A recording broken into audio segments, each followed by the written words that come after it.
And welcome to PM Express indeed. Tonight we are having a conversation with him. And I'm pretty sure you know by now that the NPP FLAGBEARERship race is well and truly on the way. The party just finished vetting the many presidential hopefuls. We're waiting to see what the outcome of that vetting process really is, because the report was submitted to the party general secretary just on Monday. So we will get some clarity on what really happened and whether or not any of the aspirants have been denied an opportunity to go to the super delegates conference where they'll whittle down to 5. However, he is confident that he sailed through, and tonight we'll get to hear from him. Yes, if you're wondering, oh, he looks familiar, it's because you know him. He is Dr. Konedu Apraku. And we know, as far as his age is concerned, that he has been there and done that for quite a while. He's 68 years. He is from the Ashanti region, and the Ashanti region is very important, by the way. There are many people who believe either your candidate comes from the Ashanti region or your running mate comes from the Ashanti region. Whichever way you look at it, the Ashanti region is going to be very key in the 2024 elections. And as you know already, you have those who say the two front runners. And I'll ask him about that. I'm pretty sure he'll disagree, but many say the two front runners are Baumia, and if he wins, many have argued, get somebody from the Ashanti region, right? And then you have Alan. If he wins, well, he's from the Ashanti region already, then you have to balance that ticket with somebody from the north. So the Ashanti region is going to be key, right? And I wonder if that's going to be one of his important talking points going into this conversation, but also in the campaigning process that is already underway. He is a politician. He's an economist as well. And if you're wondering, what did he really do? What is his claim to fame? Yes, he was one time at the ECOWAS, but that's not what you know him for, pretty sure. He was popular for being the Minister for Regional Cooperation and NEPAD. And if you really don't recall what NEPAD really is, well, let's sit down for a conversation. And this used to be a big deal for the continent. That's the time of Olusegun Obasanjo. They really pushed this very hard with John Ajakum Kufuor, the cooperation that the regional and sub-regional and continental leaders came together to form. Partnerships was what was really driving this. Did it really work? But he was our minister for that. That's what he was really famous for. But also, he was also trade and industry minister between 2001 and 2003. He's my guest tonight. Once we return from the break, Dr. Konedu Apraku will be my guest. He will sit down for a conversation, and then we'll get to go into why he wants to be president, but what really sets him apart. What does he believe sets him apart from the rest of the field? Why does he think he will win the North when there are so many people, indeed, all vying for the single slot? After the break, he's my guest.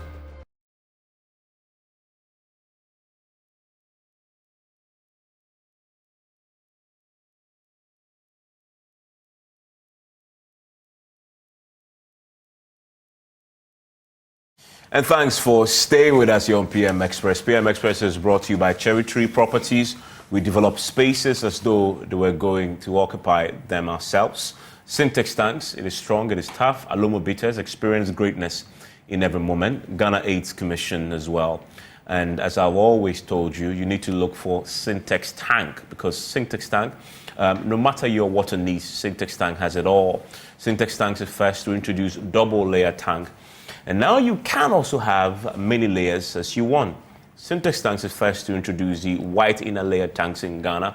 We now introduce to you the customer specs order, which lets you order any color and size of your preference. Syntex tanks gives you the longest warranty of 7 years, which no other tank gives you in Ghana. So whatever your water consumption, size of project or demand, choose Syntex tank. We have agents nationwide across the country. Call us on 0244 335 168 or shop online at syntexgh.com.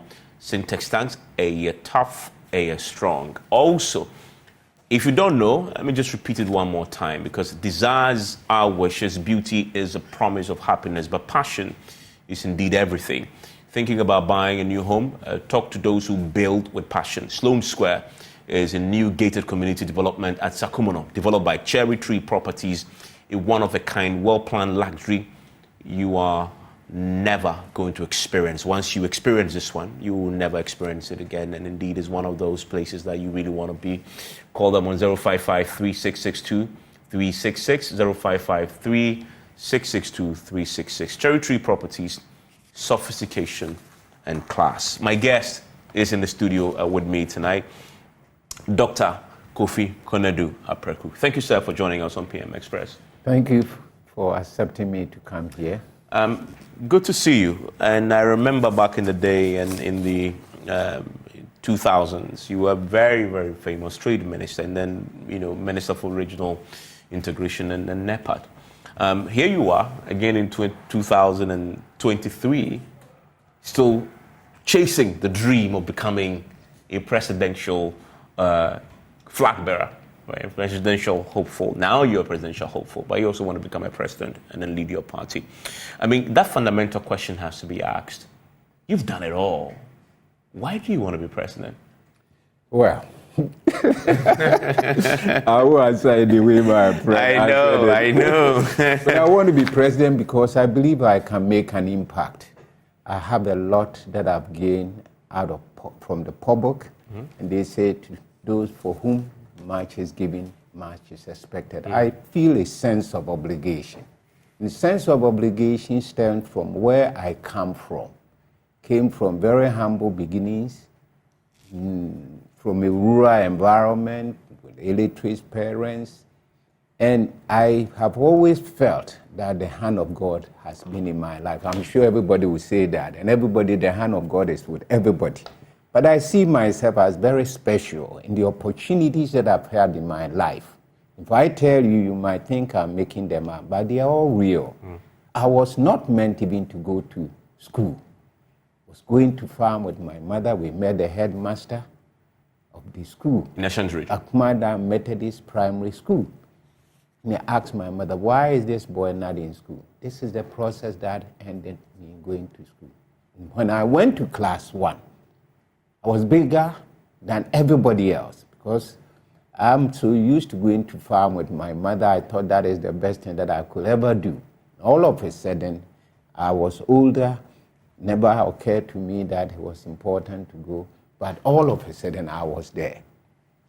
And if I tell you, you might not believe me, so I won't go deeper there. But whatever be the case, I was given the opportunity, and God's hand has been a guiding hand.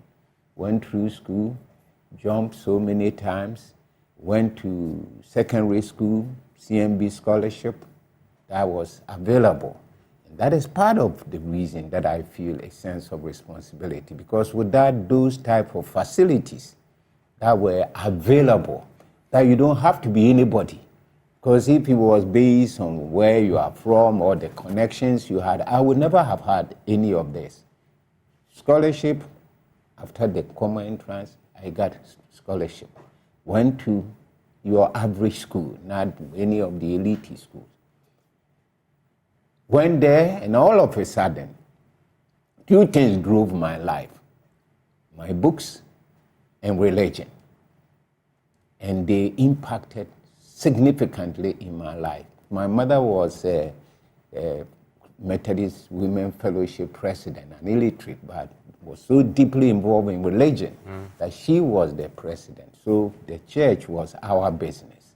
And I was so inspired by the values that it brought into my life, and in the final analysis, how they guided my life.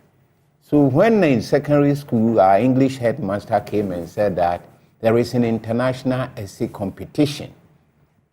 Americans organize it, and they select people in high schools to go and attend American high school, gain experience, supposedly come back to their countries and be so mesmerized that they will say good things about us, about them. It was the equivalent of the teachers that American teachers that came to our secondary school, Peace Corps program. So I participated in this program, and I was selected to go to the United States to complete my high school. Guiding hand directed me, went to South Albany High School, became very close with the head had, we call it principal equivalent, we call it equivalent. He took me to a Rotary Club meeting, which they attend regularly every Friday or so. When we were going, he said that I'm going to give you opportunity to tell Americans or the gathering about Africa. I said, well, beautiful. That's what I'm supposed to be doing here. And before that, I traveled to high schools to let them. The essence of the program is to expose you to American culture. You educate Americans, you learn from Americans. I think the essence is that by the time you are done, perhaps you are a pro-American. Young man that they see there may be some future that they want a link. And so many, Kosindo, many others that I came to were in the program like that. They went on the AFS, for American First Service. So he asked me that day that we are going to a meeting and I want you to make a presentation on Africa. They think Ghana, Africa is just one country. Always referring, instead of saying Ghana, they will say Africa. I say, but I'm authority on Africa. But whatever be the case, I went. I delivered an address which they thought was very good. In the process, I met the professor of the university who was a member of the club. We chatted. Eventually, the baton was given to me for him to carry me to the next stage. I said, what are your plans when you finish? He said, 1 year program. I said, well, my plans, they require you to go back to your home country, share your experiences. You can't even come to the US until after a year or so to enable you to share your experiences. He said, do you want to go to school in America? I said, yes, I love to go to the university. So have you taken the scholastic aptitude test, that SAT? Said I had not. Said, take it. I took it. I couldn't believe my result. Fantastic. They said they're giving me a scholarship. Go back to Ghana to meet the requirement of having been back and come return back. I tell you, my life is incredible. But how does that, though, answer the question why you want to be president? Well, I'm building up to a crescendo because those exposure that I have, what my own life, what I could have been if there was no public intervention in my life, all of them have given me a sense that somehow I am on a separate agenda. I have an obligation. And my obligation is to touch the lives of people like me who otherwise may not even be sitting here ever at all. To me, this is all beyond my expectations in life. But if I can make it, others can make it. And if others can make it and we can turn round, so many of us, not only we are building a better society, we are building a stronger country for everybody. So the exposure that I had and the way things happened to me convinced me that there must be a guiding hand along for me. Because every step, I've always compared myself to somebody running a relay. And then when you run a relay, you go to a particular point, somebody takes you on. You give it to somebody and they run the next run and on. My relay has been that every point that I get, somebody is there to take me to the second step. So you want to change lives? I want to change lives because I believe that there are too many people that could make positive contributions to our country, can make changes, but may not have the opportunity because of the circumstances. Good intentions, but reality check. If you win, you would become president at the time in 2025 when the country is possibly facing, it's not possible, the fact says it all, its greatest economic crisis ever. A crisis that has been inflicted on us by your party, right? How do you convince anybody that in the midst of a crisis created by your party, if you get elected, you can make their lives better and turn this crisis around? How do you do that? My life is the example, as I said. I have had the opportunity. I didn't finish. So I went to school, I did a PhD in economics, went to teach at the University of North Carolina as a professor of economics and finance. That is the experience that I have gained. beyond all the things that came together to produce who I am, I have professional experience in the area that matters most in the circumstances we have in our country. Not just teaching and lecturing and writing. I've written 2 books, writing and all that. Aside. Well, Ken Ofori-Atta will make the same claim. Yes, let me finish. But he supervised on the economy that had certain major Well, crises. otherwise then we should not even have a finance minister, because one person may have made some mistakes, or even if you have grants, that is a mistake. What would you do differently, I guess is the question I'm asking. Well, economics is a science. And what an American president said is that the economy is not stupid. Economy reflects the realities within a country. So as much as it is a science, it is as much as what people put in that what get the result they get. What goes in comes out. Economic policy making, which I've had the privilege of teaching and working for, and I want to rely on my experiences. When I was at the University of North Carolina, I had never met Kofi Annan before, never. I know because I left Ghana when I was only 17, so I wasn't in touch with a person of his caliber. But he had paid notice because I had written a book. I've written 2 books. The first book, I didn't get time to go through all of it. The first book I've written was inspired by the challenges that we are facing in Africa and the embarrassment that we Africans felt in the United States. Because every day you wake up in the 70s, there's a coup d'etat. Somebody has been shot like an animal, tied to a tree and all of this. They were so embarrassing, so embarrassing.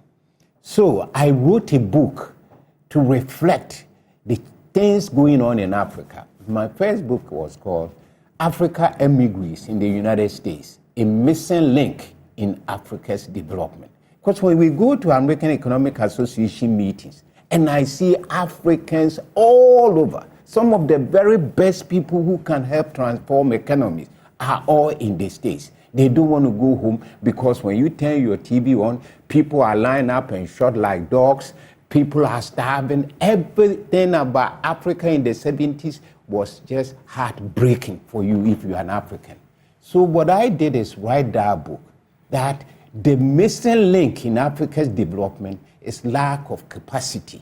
People that otherwise could make a difference either run away or they are in positions that they are not given. But how does that experience fix the challenge of the ordinary Ghanaian who today is facing an inflation over 40%? That experience... What are the specific things you do differently from what your government had inflicted on us? Well, it's a reflection, and you didn't let me go. It's a reflection of what I have done in similar economies. For example, as I said, Kofi Annan out of the blue invited me to join a UN delegation to Croatia.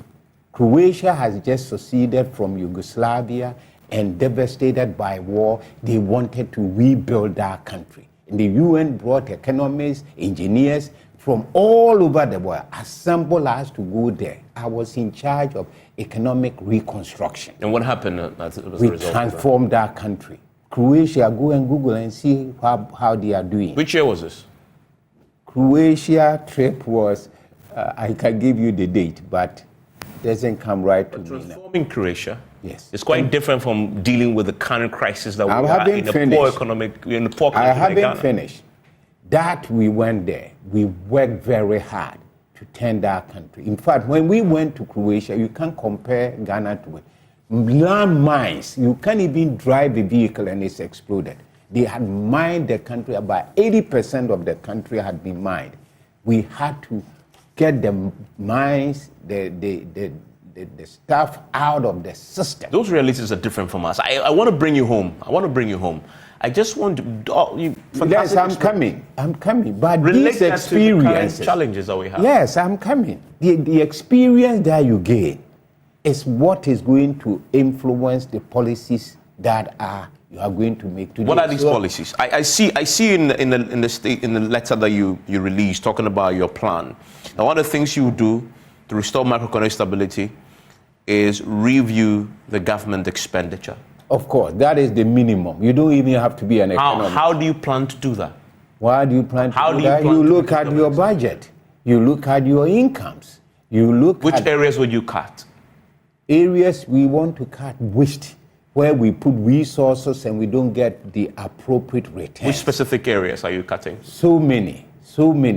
One, there's so much, if you wish, corruption in the system. And it's not uniquely NPP issue. We have been part of it. Too much corruption, too much uncompleted projects, too much expenditures at the level that contribute very little, too much the size of government, everything. When you look at that and you begin to count, I can give you my practical experience as commissioner of ECOWAS. I was in charge of macroeconomic policy and economic research. Every employee of ECOWAS, for example, when it's 6 o'clock and you are closed from work, you go and park your car at the headquarters. They give you a note that you sign, your driver will sign, that you came this time and delivered your vehicle. You pick it up the next day, unless you have a special assignment. If we introduce that system in a system here in Ghana where Saturdays government vehicles are at funerals, at weddings, at a very high cost, you may not be able to imagine. So ministers in your government will park their vehicles?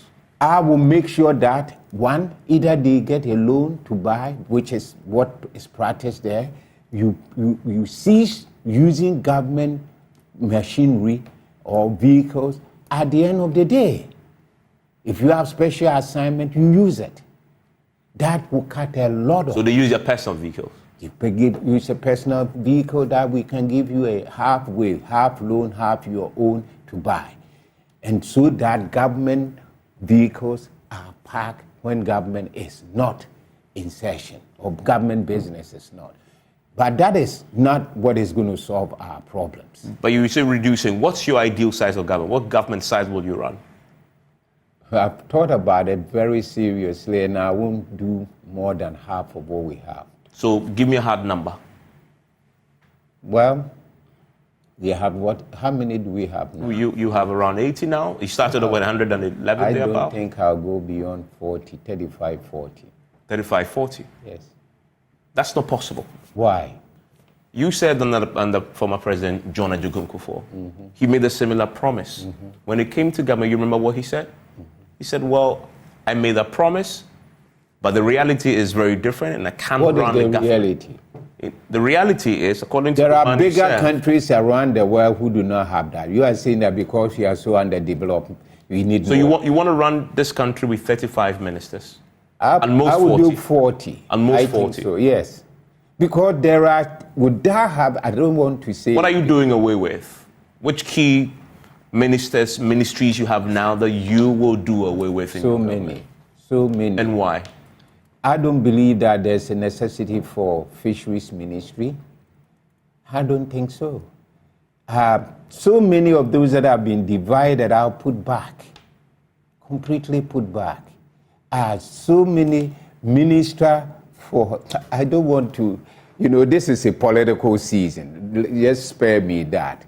Give me a chance. No, but you are campaigning. Yeah, but I'm campaigning. You're telling the delegates, and by extension, yes, the general population, how you are different.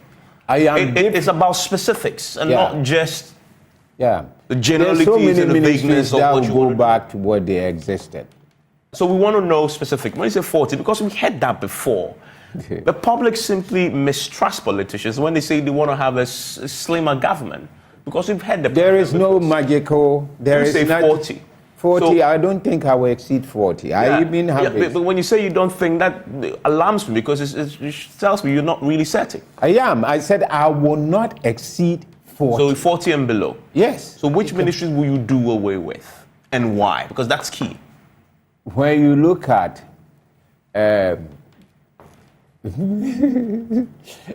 you look at some of the ministry, Ministry of Chieftaincy Affairs, without disrespect for our chiefs, I think we don't need that ministry. Why?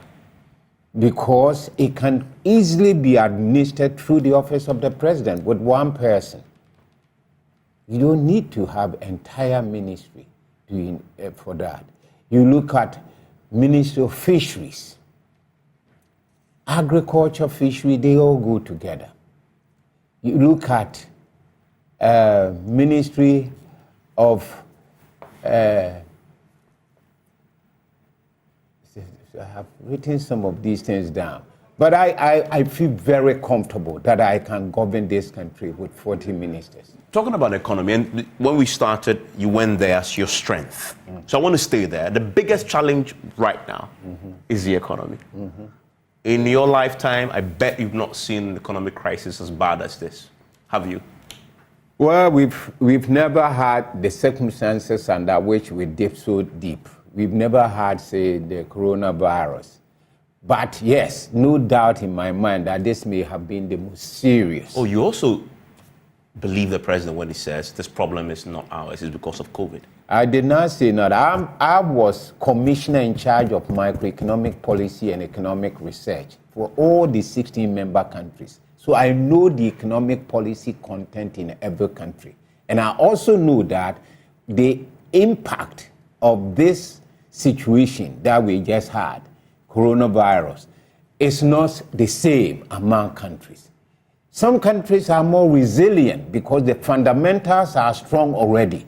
If you're a very strong person and there is a particular virus and you get that virus, your chance of living will be determined by your general health, even before the virus broke out. So there's no doubt in my mind. And you can say that all the economies in West Africa that went through the virus have been affected as badly as some of us. So Ghana's problem was what exactly? Well,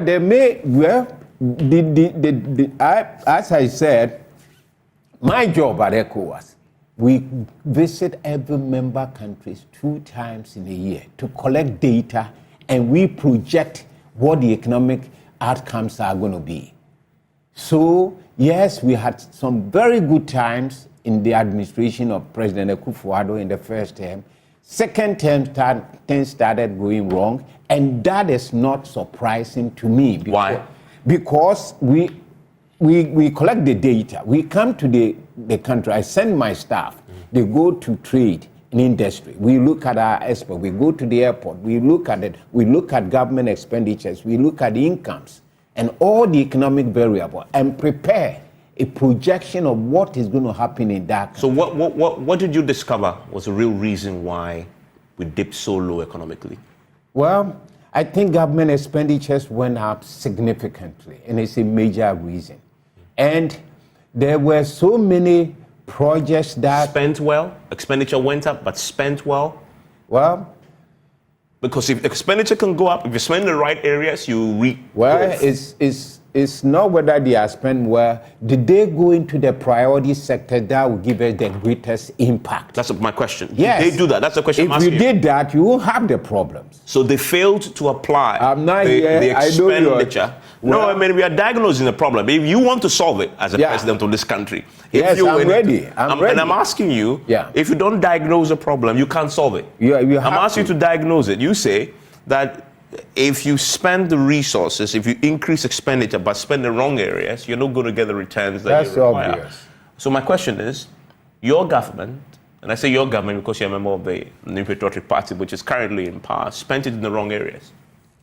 But if we had done everything that is correct, we won't have the situation that we are in. I mean, and I'm curious, you don't disbelieve the president when he says this particular crisis is largely due to COVID and Ukraine. I never said that. I said the impact may have... You see, when your economy is already fragile, something that may not even impact significantly in another country can devastate you. Was that fragility because of mismanagement? Well, the fragility comes from various reasons. Poorly targeting expenditures and therefore not getting the results. That sounds to me like the proper definition of mismanagement. Well, mismanagement is different from poor allocation of resources in that. Poorly allocated resources. You're not managing the resources properly. But the resources may have been given. I may have even been wrong in allocating certain resources to you. But if you got the resources and utilize it effectively, you may avert some of the problems that comes with it. It's management and expenditure patterns, sectors in which we put the resources. Are they generating the highest return? Are they the ones that can make the impact, the difference that we expect? And in many instances, it may not well have been. That is the essence of saying that we need to restructure. Restructuring to allow revenues and to reflect in sectors of priority. When you have so many that are competing for the same resources, and you have to also understand that we have not been able to diversify our economy for the longest while. Yeah. Let me give you a simple example that you can relate to, anybody can relate to. Nigeria woke up one day and they decided that we are spending too much money on imported rice. We're not going to import any rice. There were demonstrations and all kinds of. The politicians stood firmly and said, no import. The WTO said, and they put such high taxes that you won't, high tariff, that is not even affordable to buy. And it dwindled. They went to work. And within 5-6 years, they are producing more rice than they need in their own country. They are exporting rice. But the most important thing is that the rice that they produce in Nigeria somehow today is the best rice that Nigerians will eat. In other words, when you go to a Nigerian home, nobody buys it. Those of us who went from outside and we buy still the imported one at higher cost, if your friend comes in, he said it doesn't taste well. They became acculturated and they have accepted that their rice is good. It's not magic. It's policy. Policy that worked to the point that you even change the taste of the and preferences. Talking about policy, one of the policies you want to restructure, if you win, is the one district, one factory. I didn't say. You want to review it. Review it. Yes. What do you mean by review it? Review it. The concept, there's no doubt in my mind, it's a good concept. Resources available in the region, a particular place, should be the base for the development of that area. And therefore, government has a responsibility to identify the various resources available throughout the country and have a program that allows government to utilize those resources, produce not just to feed those that are, or for the consumption of people in that area, but also for export. So the concept, I have no doubt at all. Whether or not the implementation of it may have gone as well as was expected. What's your verdict on that? Well, because so many of them have not produced, so because so many of the areas or the targets that we have set have not produced their returns, then you are inclined to believe that there is something lacking. That is why I have said that the concept is good. We would diagnose it to find why it had not worked as well as it should have worked. Is it the theoretical underpinnings of it? Is it the distribution of resources? Is it the implementation? Is it the leadership? All those are variables that we need to sit down and we look at and see. There's no doubt in my mind that is what is required. Are you still going to maintain the concept of one district, one for action? Typically, purely that concept that it has to be one district. I want to look at resources that are in. What this means is you must necessarily put a factory in every district. Would you stick to this? Whether you have the competitive advantage there, the resources there or not, you must necessarily. There's no district in Ghana that does not have something that is. We are developing. So you will stick to this approach? That, of course. Because why? If I live in Akufo-Addo and we have the best producers of tomatoes, we don't need to reinvent the wheel there. That is the first option. Yes.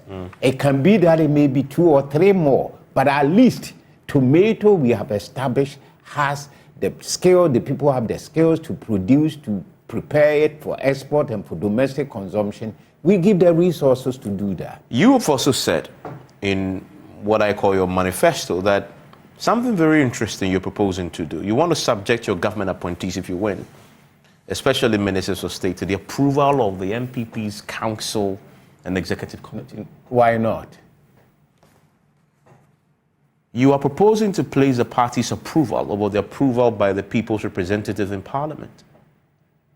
I didn't say members of parliament. Well, ministers. Well, you said Yeah, you want to subject your government appointees, especially ministers of state, Yes. to the approval of the NPP's council and executive committee. So Yes. those that you have absolute control over, you want your council and executive committee to approve them. Yes, why not?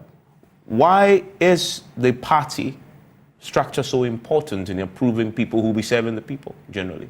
Because the party people also have the same sentiment about Ghanaians. They are looking for the very best for Ghanaians. The essence of this is not, obviously the people have been selected. We want to make sure that they have the capacity. In other words, it's not just the position that the president is a product of the party, and his actions and decisions must have the input where it counts, particularly direct bearing on how the party functions and the fortunes of the party in the future. This is appeasing the party. Pardon me? You're appeasing the party by doing this. Why? Because you putting the power to verify their competence and capability President in the hands Kufuor's of time, party I executives. remember we were subjected to that. The list was sent to them to look at, and they did not change anything. We have some of the best people serving in that government. But I submit to you that this approach is only going to encourage not merit, but party loyalty over merit. No, I did not say that. The test, the fact that you go to their place, there's no. Even more important. If the party is yes, going to please, decide let me you're competent. Yeah, it's not that. That's not the only issue. They're going to be making decisions based on who is most loyal and has sacrificed the most for the party, not the person who is most You competent. have to understand that the president has a program himself, with or without the party. And I don't agree at all. What it is that one, we have to make sure that the people appointed are competent people, not stooges of the president. And you trust the party to determine competence? Why not? Of your appointees? Because they know the party, they know the people that you are presenting. No, but that's what you just said is the problem. Because it's not because they know the challenges that the generality of the public will face, for which reason you appoint them, but because they know the people. You are actually perpetuating nepotism. The party is nepotic about what? Oh, yeah, because you are loyal to the party, then you get the nod. Not because you're competent. Don't underrate the intelligence of the people on those committees. The people there are also interested in the political fortunes. So they're looking for people who will deliver so that the party can continue to win elections. So you are what you are saying is at variance completely with what the objective will be. If I'm the president and I'm preparing because I'm a human being, I may even be so inclined to politically punish my competitors who gave me a very strong fight, even though they may well have been the best people. And I, being so petty, may decide that those who competed against me, who said some negative things about me and all of this, will not be in my government. What the essence is an overview. The president is allowed to prepare his cabinet. He brings it to the body because the president does not own the party, like it or not. The country does not own the party. The party is owned by the people in there. And we have an agenda. Our party stands for certain values. You use the word party a lot. Is it the party or the people? The people in the party, there's no separation between the people and the party. Every NPP member is also a citizen of this country. He comes from a region. But you're placing the party above the people. I'm not particular instance. No, I'm not. I don't see it that way at all. All that I'm saying is that we have a critical look, and I think you should know a whole lot better about this issue. This is Africa, where a person can appoint his wife as minister all over Africa. This thing is not tolerable. So I don't see the point. All we want to see is that there is a fair distribution of the political positions, no antagonism because this one challenged me and he's the best to do it, but I can't give it to him. The party, it takes an overview. We have an agenda. The party does not exist for nothing. So we want the party input. What is wrong to have the party inputs into decisions that impact, go beyond our party and the political fortunes? The thing that you may be overlooking is that if we have the very best people, we can win the election. You are saying that the party will control. If the party is doing a great job, it is there that the people will see that, yes, this party is good. And then they will patronize the party. This is a question. So it's not the reverse. It's a question out of curiosity. If you win the contest, internal contest, and you become the flag bearer, you actually you're going to run on the record of your past, of Akufo-Addo. You run on his record. You run on the record of your the campaign, or you mean? If you win the nod of your party. Okay, yes. And you stand in 2024, you will run on Akufo-Addo's record. You will run on the NPP's record in government. It is in your interest for this government to do well. Clearly, from everything you've said, you have ideas. Have you shared this with your colleagues in government? Well, obviously, since the government came into office, I've been away in ECOWAS.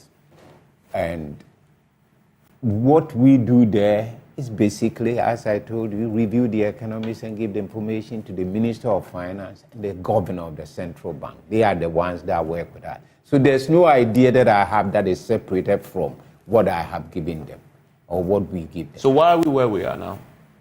Well, come on, don't ask this question at all. It's obvious. All these great ideas that you believe will transform the economy under your watch if you're president. Oh, and I didn't say that. I'm not running the economy of Ghana. What we do is we monitor the economy and its performance, and not me alone. I'm not now commissioner, but there's a commissioner, they're doing the same job. I guess my question was simple. Have you passed on this knowledge, all these expertise to your colleagues in government? Absolutely. And what have they told you when you speak to them?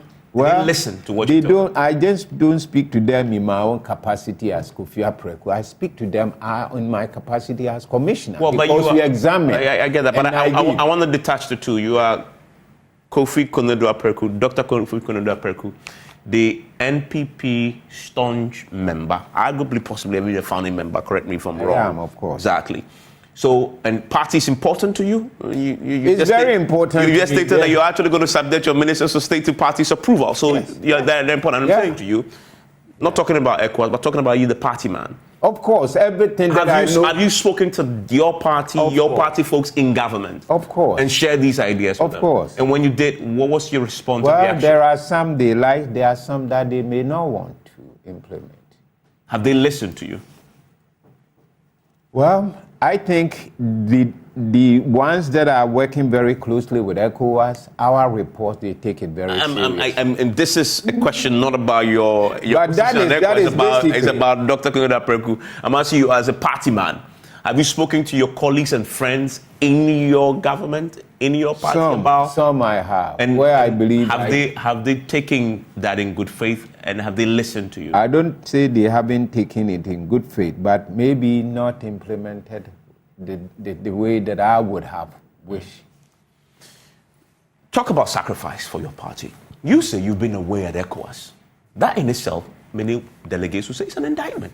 Your party has been in power, struggling to turn around this economy, and you are cooling off in ECOWAS. Okay, don't kid yourself.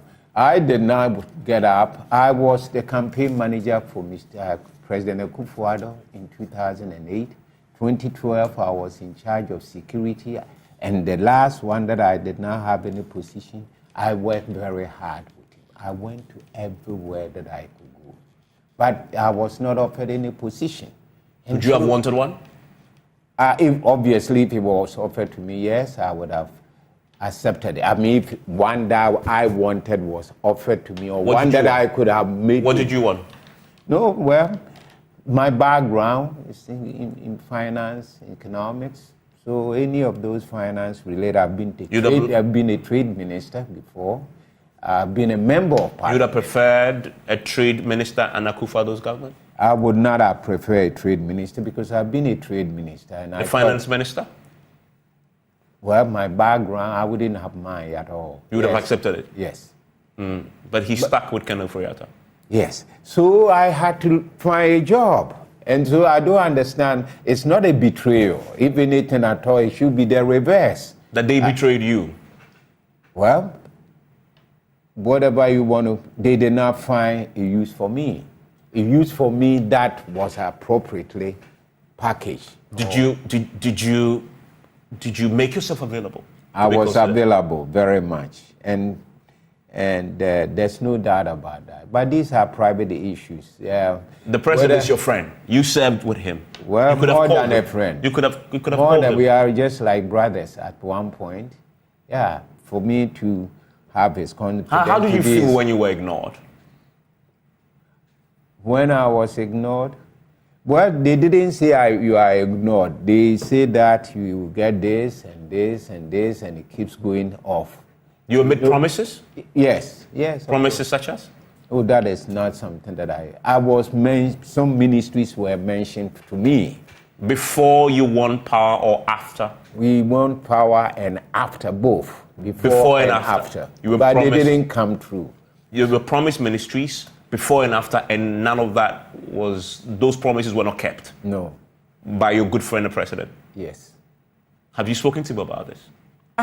That is my friend. We speak when it comes to ECOWAS. I'm the one that goes to meet him at the airport, bring him to his hotel, give him the briefings of the conference. What excuse does he give you? He doesn't give me any excuse. He giving me, I have a position in ECOWAS, and he always asks me, are you happy here? That's that kind of question. Are you happy at ECOWAS? Well, ECOWAS was not a bad place in a retrospective. But it wasn't your That preference. is not my first choice. Your first choice was to serve in Akufo-Addo's government? Yeah. You think it would have made a difference if you were there, if you were served under him? Everywhere I've been. In finance, where you say you would have preferred? Well, everywhere that I've been, my record, I've made a difference by God's grace. ECOWAS, I left made a good reputation for myself in the UN, at the World Bank, with Economic Commission for Africa, the European Union that we work closely with in the ECOWAS. We work with all the development agencies throughout the world and governments. A lot of resources come from outside. We manage it properly. And I made a significant impact at ECOWAS. So, and I think as trade minister, if you go through my record of achievement, it's unparalleled. So I'm pleased that I've had... Many have said that you belong to the Kufo faction in your NPP. That's not true. It can never be the case. I belong to a Dubois. I came to Ghana at the instance of Professor Dubois. And at that time, the competition was between Kufo and Dubois. And then when the Dubois stepped away, you then became a Kufo boy. I'm not so sure, but I don't want to talk about these things. This is not healthy for me, whether I'm this boy or that one. Let me ask you then finally let's come back to the campaign. You were campaigning against formidable opponents. Some of them, of course, all of them your friends. But the front runners, it has been said, is the vice president and Ellen Chairman. You're a good friend. Both of you served in the John Kufo. You accept that you were a significant underdog. In fact, you're not even registered on the radar, many will say. What's your reaction to that? The proof of the pudding is in the eating. I'm not going to even comment on this. We will see the results. We don't run. You will win this? Well, and what's your base? What's your constituency? And I know you've been a member of parliament before. I don't mean it literally. What's your base in the NPP? My base is within the constituencies, the delegates that are going to be. You put this down. You will see the results. You win. Well, you have super delegates first to contend with. That is. You will be in the fight. Of course. I have no doubt at all. You guys, I know you're going round and we know how our systems work and some have been rated as being this and this. The proof of the pudding is in the eating. What convinces you though? What makes you so confident? Because I know who I am.